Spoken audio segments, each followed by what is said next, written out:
감사합니다. 고맙습니다. 자, 오늘 일주론반, 오늘 23번째 23강 시작하도록 하겠습니다. 자, 오늘 병술일주를 진행을 하도록 할게요. 오늘 23강하고 24강은 병술일주하고 정해일주인데, 병술하고 정해는 둘 다 활인성이 되게 강한 일주들이에요. 활인성이 왜 강하냐 하면은 마치 새로운 여행을 떠나는 기운이 아니라 여행을 마치고 돌아오는 에너지들이라고 볼 수가 있습니다.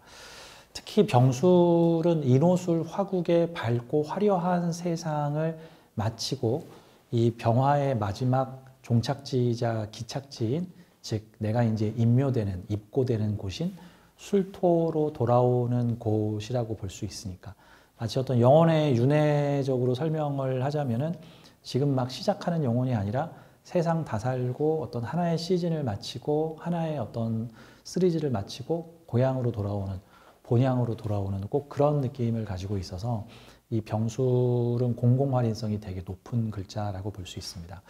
이 병술이 상징하는 물상이 있는데, 병술이 저녁 노을을 상징하는 물상이에요. 노을이 어떤 거죠? 태양이 지기 5분 전에 가장 아름다운 붉은 빛을 내죠. 거기에 막 구름도 몇 개 걸쳐 있으면 아주 아름다운 붉은 노을을 찡하게 만들어내죠. 하지만 가장 아름다운 불꽃을, 멋진 불꽃을 펼치고 사라집니다. 그래 안 와요. 그러니까 일종의 병술일주들한테는 뭐 다 그런 건 아니지만, 병술일주들은 꼭 어떤 느낌이냐면 이번 생에 내 좋은 일 좀 많이 하고 가야겠다. 내 그동안 좀 밝고 화려한 어떤 세상을 살았는데 이번 생 마지막 임무를 한번 해보겠다. 그런 느낌이죠. 자, 병술일주는 일지에 식신을 가지고 있습니다. 식신이 뭐죠? 베풀고, 나누고, 기르고, 키우고, 돌보고, 생하고, 무언가를, 그러니까 마지막, 병화의 마지막 임무가 술토의 땅에 가서 술토의 땅을 따뜻하게 데우고, 덮이고, 따뜻하게 뭔가 기르고, 키우고, 생하고, 마지막 임무 같은 형태가 되는 거죠.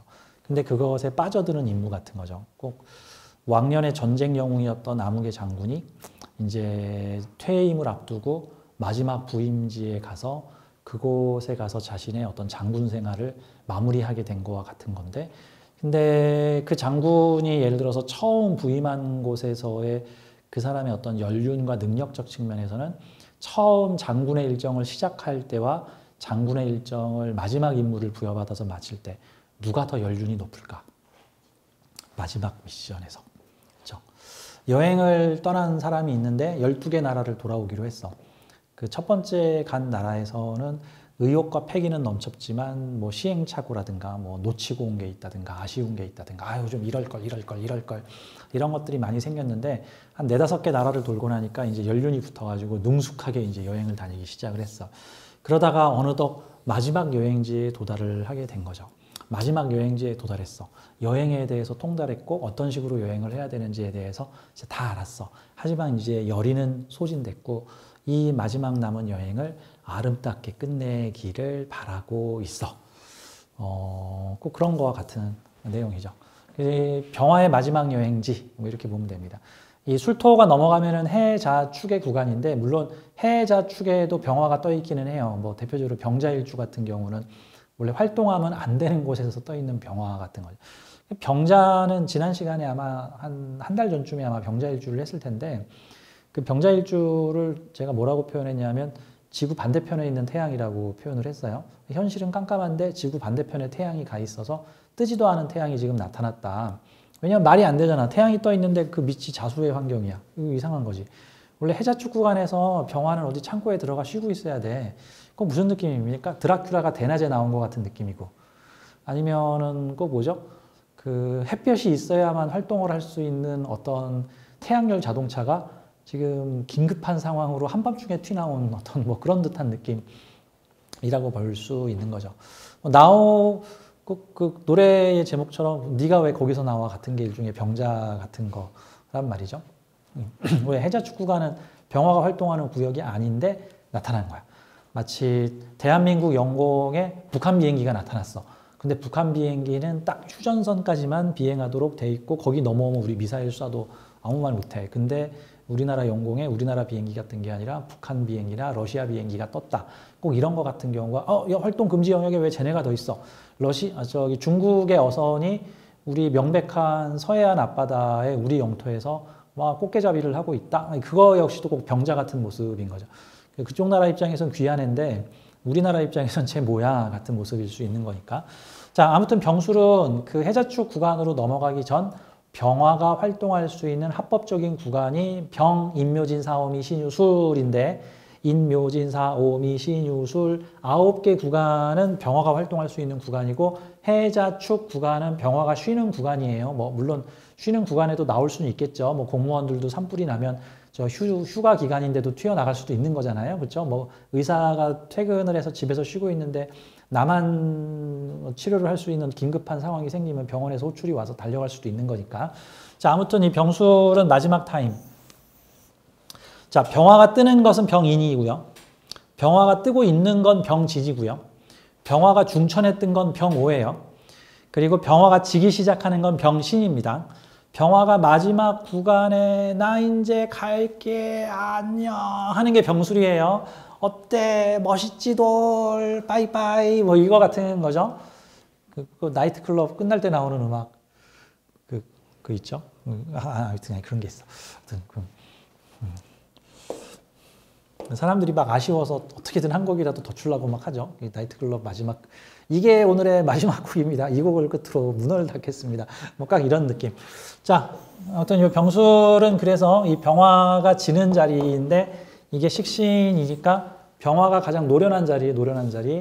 그러면 의욕은 떨어지지만 가장 노련한 자리, 남은 힘을 아껴서 술토를 생하는 모습이라고 표현하는 겁니다. 그래서 병술일주들한테는 가급적이면 공공활인적, 세상과 사회에 보탬이 되는 뭔가 과거를 갈무리하여 소환해서 마무리 짓는 어떤 그런 형태의 직업이 잘 어울리죠. 뭐 고아원이나 양로원을 운영을 한다든가 무슨 사회복지시설 또는 어떤 고고학, 어떤 고미술학 이런 것들을 다시 한번 재정립하고 집대성한다든가 이런 형태인데 그래서 제가 오늘 이 실전사주로 병술일주의 실전사주 샘플을 좀 찾아봤는데 공교롭게도 2개의 사주가 전부 다 비슷한 직업을 가지고 있는 사람들이에요.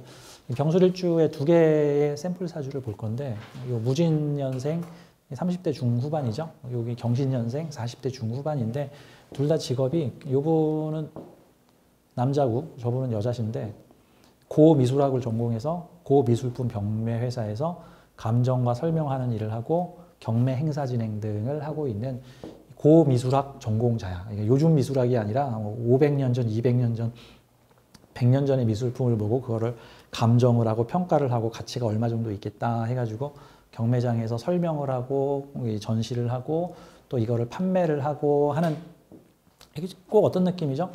꼭 무슨 느낌일까? 뭔가 마무리 짓지 못한 일 돌아와서 마무리 짓고 가는 것. 꼭 그런 느낌이라고 볼 수가 있죠. 사실 직업도 그렇잖아요. 이 신유라고 하는 보석을 마지막으로 빛내고 광내고 밝혀주는 일. 그런 거 하는 일. 뭐 이런 형태라고 볼 수가 있죠. 이 가운데 있는 분은 정해월의 병술일주인데 이분은 공무원이세요. 40대 여성분이신데 미술을 전공해서 미술사 관련된 일을 하시는데 공무원이십니다. 미술사 관련된 일을 하는 공무원. 지방공무원이신데 미술관, 문화시설 행정기획관에서 일을 하고 있다. 영성 공부를 하고 계시는 분이다. 그러니까 지방의 미술관에서 근무를 하시는 일종의 뭐 큐레이터라 그걸 뭐라고 하던데 뭐 미술품이라든가 전시 같은 거를. 근데 그냥 전시가 아니라 이분도 고미술사, 미술에 대한 역사 뭐 이런 것들을 하시는 한마디로 이 술토라는 글자가 좀 옛날 거예요. 진토라는 글자가 새 거, 막 지금 뜨는 거, 막 지금 피어나는 거 이런 게 진토면 술토는 옛날 거, 과거의 영화를 가지고 있는 거. 뭐 예를 들어서 어떤 역사학자가 2000년 전에 뭐 아테네 시절에 무슨 그 역사를 쓰는 다시 한번 조명해주는 어떤 글을 쓴다거나 어떤 뭐 전시회를 열었다거나 그 2000년 전에 잊혀졌던 인물인 아무개를 재조명하여 그의 어떤 생애를 다시 한번 조명하는 일을 했다든가 이런 것들이 일종의 과거 회귀하여 다시 한번 비춰주고 조명하기 같은 형태들이죠. 옛 것을 다시 한번 활용하는 것 같은 겁니다. 호신쌤도 시지에 술토가 있는데 이 술토로 돈 벌어먹고 살고 있잖아. 이 술토가 뭐야 저한테. 저한테 술토의 경제활동이 이게 명리학이에요. 이게 사주 명리학. 이런 형태인 거죠. 자, 그러니까 병술일주는 마지막 저무는 태양으로서 과거를 정리하고 또는 옛 시대의 것을 정리하고 뭔가 사회의 공공활인적으로 아름다운 일을 해보는 것, 이런 것이 일종의 병술일주한테 어울리는 일이라고 볼 수 있겠죠. 근데 병술일주 인물들 찾아보면은 되게 다양한 사람들도 있는데 꼭 다 그런 것 같지는 않아요. 뭐지? 러시아의 푸틴도 병술일주더군요. 보니까. 근데 푸틴이 그닥 뭐 고고학적인 사람은 아닌 것 같고 요즘 열심히 전쟁을 일으키는데 근데 아무래도 푸틴이 시대에 역행하고 있는 거는 맞죠. 이 민주주의로 발전하는 시대에 다시 권위주의적, 제국주의적 그렇게 영토 확장을 하고 있으니 좀 이상한 것 같은 느낌이 들어요. 그렇죠? 시대에 좀 맞지 않는. 요즘 러시아 대통령만 그런 게 아니라 살짝 미국 대통령도 그런 느낌이 좀 들기는 하는데. 자, 병술일주 하나하나 찾아보도록 하겠습니다. 우선 주요한 것들을 좀 보죠. 자, 병술일주의 물상은 전형도울의 물상이고 그 십성적으로는 식신을 가지고 있는데 그냥 식신이 아니라 인묘지 식신을 가지고 있어요. 그러니까 이 십성을 볼 때 십성을 좀 더 디테일하게 보는 방법은 12운성과 십성을 같이 연결해서 보는 겁니다. 그러니까 식신도 장생 식신이 있고 뭐 관대 식신이 있고 뭐 제왕 식신이 있을 수 있고 여러 가지 식신이 있을 수 있는데 얘는 묘지 식신이에요. 그러면 묘지는 요란하게 일하는 거예요? 조용하게 일하는 거예요? 조용하게 뭐 떠들고 일하는 거예요? 마무리 정리하는 거예요? 일을 열심히 새로 벌리는 거예요? 아니면은 뭔가 미완됐거나 뭔가 그 정리되지 않은 것들을 다시 마무리 짓거나 정리하는 것, 마무리 그런 형태라고 볼 수 있죠. 뭐 가령 이런 거죠. 예를 들어서 언제입니까? 제주 4.3 사건 같은 경우가 1940년대에 일어난 일인데 아직 4.3 사건의 피해자나 유족들이나 그때의 어떤 진실이나 이런 것들이 아직도 묻혀지고 잊혀지고 아직도 발굴되지 않은 시체들이 많이 있다. 뭐 그런 분들을 다시 찾아내서 뭐 위령제를 올려주고 그들에 대한 역사를 다시 한번 평가를 해주고 물론 진짜 공산주의자들도 있었을 텐데 공산주의자가 아닌데도 같이 도매급으로 한 마을에 있다고 해서 넘어가가지고 같이 집단학살을 당한 사람들이 있으면은 그런 사람이 한 명이라도 있다면 그런 사람들을 다시 찾아서 그 사람들은 그냥 그곳에 사는 평면한 양민들이었는데 억울하게 역사의 소용돌이 밀려서 죽음을 당했구나. 그런 것들을 어떤 찾아내주고 뭐 그들의 역사를 다시 정리하고 뭐 그들의 이야기를 소설이나 영화로 만들어주고 뭐 기념사업회를 해주고 이런 것들도 일종의 병술이 해주기 좋은 일이겠죠. 뭐 꼭 4.3 사건만이겠어요? 6.25 전쟁 때 아직 발굴되지 않은 어떤 국군 용사들의 어떤 유해를 발굴한다거나 이름 없이 죽어간 무명 용사들의 어떤 업적을 기리거나 뭐 그들의 이야기들을 찾아내는 뭐 그러한 요소들도 일종의 병술이 하는 일종의 과거 회귀해서 마무리되지 않은 것들을 다시 마무리 짓는 그런 형태들의 일을 해준다면 좋겠죠. 그래서 나는 어떤 영성학적 느낌으로 병술을 좀 비유를 하자면 그냥 이해하기 쉽게 제가 스토리텔링 하는 거예요. 어떤 느낌이 드냐면 이 병술일주를 골라가지고 오는 영혼들은 어떤 마음일까? 나는 어떤 생각이 드냐면 전생에 뭔가 아쉬운 게 있었는데 뭔가 마무리 짓지 못한 그 일을 뒤늦게라도 다시 가서 내가 그거를 종결짓고 마무리 짓겠다. 마치 그런 느낌의 일을 하고자 하는 사람들이 병술일주를 찾아가지고 와서 나 마지막 여행지인 술토에서 베풀고 나누고 기르고 키우고 종결하고 무언가를 생하는 일을 할 거예요. 뭐 이런 형태들이 될 수 있겠죠. 그 전생요법 관련돼서 이제 그렇죠. 전생윤회와 관련된 책들이 되게 많이 나와 있는데 저는 거의 시중에 나와 있는 전생윤회 관련 책은 거의 빠지지 않고 다 읽어본 것 같아요. 마이클 뉴튼 선생님의 책들이라든가 요즘에 새 책을 내신 박진여 선생님의 책이라든가 많이 있죠. 그 에드가 케이시 같은 사람들의 수많은 기록들, 그다음에 뭐 전생이나 전생을 기억하는 아이들을 연구한 수많은 보고서들, 논문들 이제 그런 내용들이 있는데 거기에 보면 이런 사례가 하나가 있어요. 전생윤회 사례 중에 이런 내용이 있어요. 남자인데 직업이 그 보물 사냥꾼입니다. 그러니까 보물을 찾아다니는 사람이야. 그래서 주로 찾고 있는 게 뭔가에 논리적으로는 설명이 안 되지만 계속해서 무언가를 찾아 헤매는데 그게 뭐냐면은 일본군이 그 일본 패망이 다가오자 자기 점령 지역에서 그 지역에서 수거한 보물이라든가 금덩어리들 갖다가 아주 가치가 높은 그런 어떤 보물들을 배로 실어서 그 본국으로 운반을 하던 중에 그 미군의 어뢰에 맞아서 침몰을 해가지고 그 유산들이 전부 다 바다에 침몰한 것들이 꽤 있어요. 태평양 전쟁 당시에.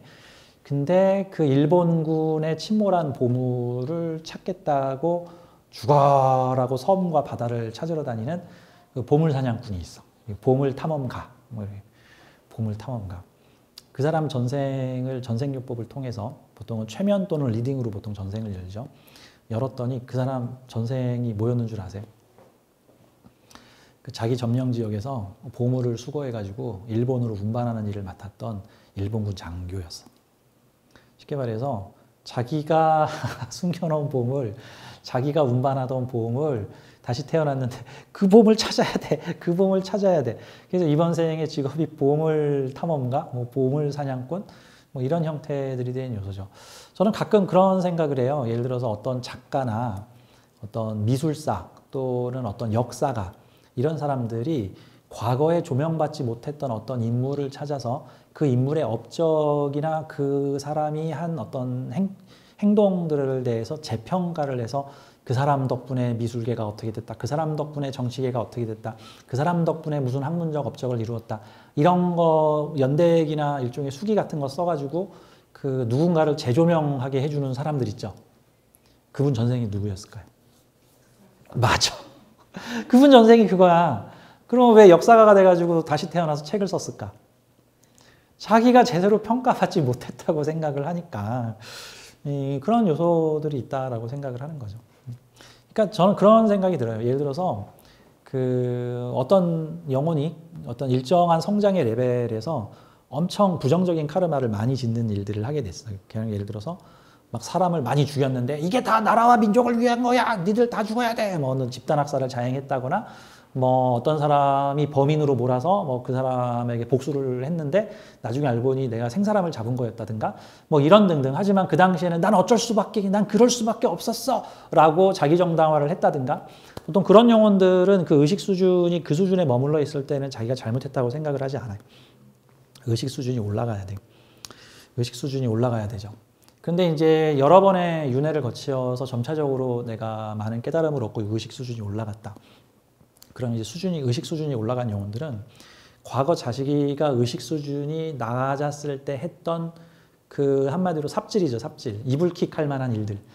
아, 창피하고 쪽팔리고 내가 왜 그랬을까? 내가 왜 그랬을까? 아, 그때 내가 왜 그랬을까? 왜 그랬을까? 그러면은 자신의 새로운 인생을 그 어떤 역할로 가냐면요. 자기가 그 아마 진상을 벌인 거죠. 실수, 뭐 진상, 그 잘못된 신념으로 막 사람들을 죽였다거나 탄압했다거나 그 시대로 돌아가서 바로 과거 자신의 전생의 나를 반대하고 맞서는 역할로 다시 태어납니다. 반대하고 맞서. 너 좀 그러지 마. 그러지 마. 그런 거죠.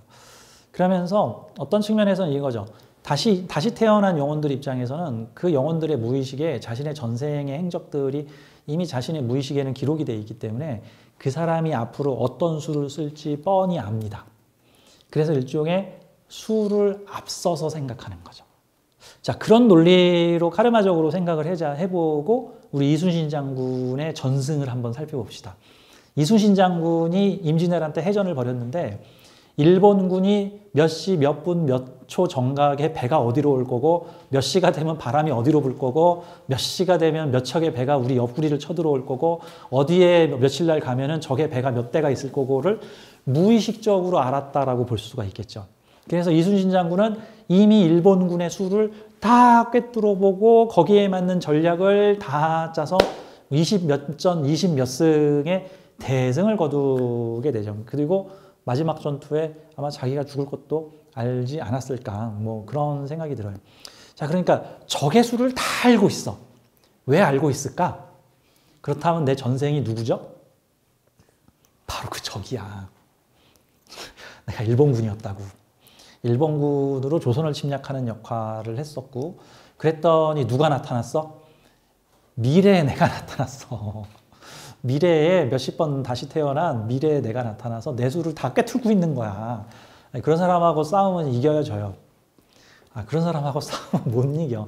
이게 한마디로 내가 지금 누구랑 경쟁을 하고 누구랑 지금 생과 사를 건너는 전투를 하고 있는데 아무래도 저 인간이 내가 다시 태어난 인간인 것 같다라는 생각이 들면 결론적으로 걔를 못 이겨요. 못 이겨. 뭐 약간 그런 느낌 같은 거야. 자, 이 병술일주는 어떤 측면에서 아까 그래서 자신의 영화로웠던 인호술의 세상을 마무리 짓는 역할을 하려고 한다. 근데 가끔 이 병술일주인데도 사람들한테 욕먹을 짓을 하는 사람들도 있겠죠. 이거 되게 마음이 아픈 일이고 이불킥할 만한 짓이죠. 그래서 저는 이 내가 병술일주로 태어났다라고 가정을 한다면 나의 수많은 영혼의 윤회를 한 마디, 원래 뭐 영혼의 윤회가 뭐 한 번에 끝나지 않겠죠. 어떤 뭐 쉽게 말해서 뭐 미드 시즌 1, 미드 시즌 2, 미드 시즌 3, 미드 시즌 4 이런 것처럼 일종의 하나의 시즌을 마무리 짓는 어떤 활동인데 어떤 활동이냐면 인호술 화국의 세속적이고 영화롭고 드러나고 밝혀지는 어떤 양적인 활동들을 마무리 짓는 활동이고 이후로 병술은 이제 해자축의 세상으로 들어가게 되니까 정신적 영역의 세상으로 이제 들어가게 된다. 그래서 이 술토의 영역은 일종의 세속적 영역과 정신적 영역의 분기점 같은 역할을 하는 거고 사주의 술토에다가 해수까지 있으면 말 그대로 세속적 영역에서 정신적 영역으로 움직이는 과도기적인 삶을 내가 이번 삶에서 살겠구나. 그리고 그런 과도기적인 과정의 안내자 정도가 되겠구나. 호신쌤이 사주가 해해술이죠. 해해술.